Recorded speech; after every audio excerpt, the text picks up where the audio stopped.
نحمده ونصلي على رسوله الكريم اما بعد فاعوذ بالله من الشيطان الرجيم بسم الله الرحمن الرحيم عن ابي سعيد رضي الله عنه قال قال رسول الله صلى الله عليه وسلم التاجر الصدوق الامین مع النبیین والصدیقین والشہداء۔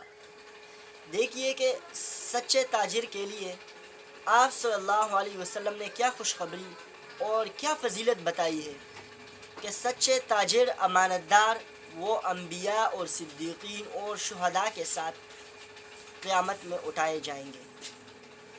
تو یہ کتنی بڑی خوشخبری ہے، تو چاہیے تمام جتنے بھی تجار ہیں کہ وہ امانت داری کو اپنے کاروبار کا ایک اہم حصہ رکھیں۔ عن ابی سعید رضی اللہ عنہ قال قال رسول اللہ صلی اللہ علیہ وسلم التاجر الصدوق الامین مع النبیین والصدیقین والشہداء۔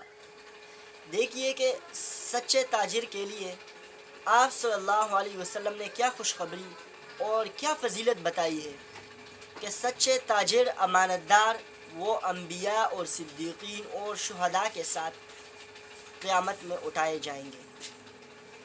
تو یہ کتنی بڑی خوشخبری ہے، تو چاہیے تمام جتنے بھی تجار ہیں کہ وہ امانت داری کو اپنے کاروبار کا ایک اہم حصہ رکھیں۔